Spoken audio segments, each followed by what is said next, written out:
Est-ce que le temps a démarré en même temps que l'univers? Est-ce que l'univers aurait pu être créé un quart d'heure plus tôt? Pourquoi le temps s'écoule toujours dans le même sens? Voyager dans le temps est-il possible? Est-ce que le temps est une propriété fondamentale de l'univers ou attribut de la perception humaine absolue ou relative, simple paramètre mathématique ou réalité objective? Si l'espace possède 3 dimensions, pourquoi le temps n'en a qu'une? Est-ce que le temps est granulaire, avançant en petits pas comme des grains de sable dans un sablier? Ou est-ce que c'est un flux continu infiniment divisible? Est-ce que la fin des temps sera la fin du temps? Je répète, est-ce que la fin des temps sera la fin du temps?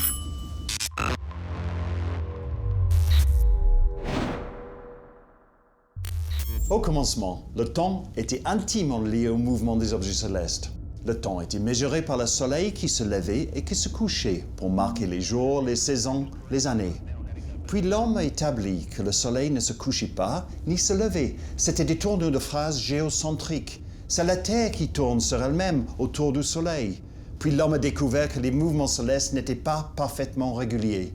La Terre tourne tant bien que mal autour d'un axe plus ou moins centré, comme une vieille citrouille percée.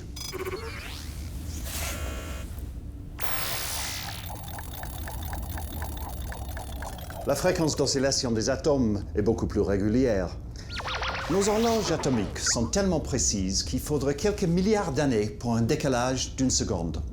La définition d'une seconde est la durée de 9 192 631 770 périodes de la radiation correspondant à la transition entre les deux niveaux hyper fins de l'état fondamental de l'atome de césium-133.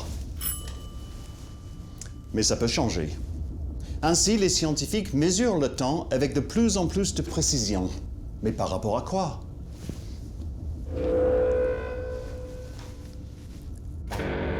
To see a world in a grain of sand, and a heaven in a wild flower, hold infinity in the palm of your hand, and eternity in an hour. Il y a une utilisation populaire du mot temps, le temps passe vite, je perds mon temps, et une utilisation scientifique. Les règles d'utilisation ne sont pas les mêmes dans les deux cas, ce qui fausse généralement la compréhension du concept scientifique. La situation était encore plus complexe avec une notion aussi fuyante et poétique que le temps. Newton a défini un temps absolu, le même en tout point de l'univers, s'écoulant uniformément, parfaitement indifférent au mouvement. Ainsi, le paramètre t pour le temps apparaît dans les formules de la mécanique newtonienne. Formules qui ont permis aux hommes de marcher sur la Lune, mais qui nous plongent aussi dans un abîme métaphysique quand on essaie de raisonner ce temps absolu. En revanche, la notion de temps, ça ne peut pas être entièrement subjectif.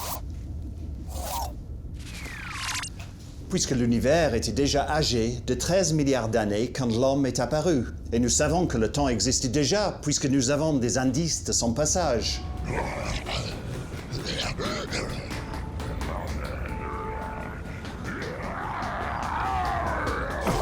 Le temps pour une libellule ne semble pas être le même que pour la baleine bleue. Comment sait-on que le temps dans un passé lointain s'est écoulé au même rythme que le temps actuel? Le temps est rythmé par rapport au temps, seconde par seconde. Par définition, le passage du temps est constant, mais sa densité éventuellement peut changer, en admettant que le temps possède une densité.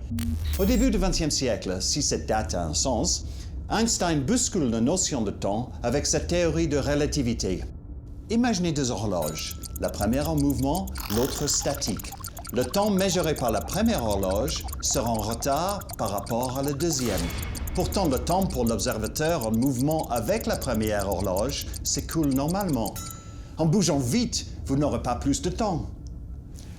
Le temps pour la relativité est une entité géométrique. Nous vivons dans un espace-temps à 4 dimensions: longueur, largeur, épaisseur, durée. Un objet qui n'a pas de durée dans le temps n'existe pas. Le temps et l'espace sont indissociables. Et puisque la vitesse de la lumière est une constante universelle, indépendante de la vitesse encourue de celui qui l'observe, les astronomes peuvent utiliser le temps pour mesurer les distances. Une année-lumière est la distance parcourue par la lumière dans une année. Le Soleil, qui est à une distance de 150 millions de kilomètres de la Terre, est autrement dit à 8 minutes-lumière de la Terre. Donc, si le Soleil s'est éteint il y a 7 minutes et 57 secondes, nous serions seulement au courant. 1, 2, 3, maintenant.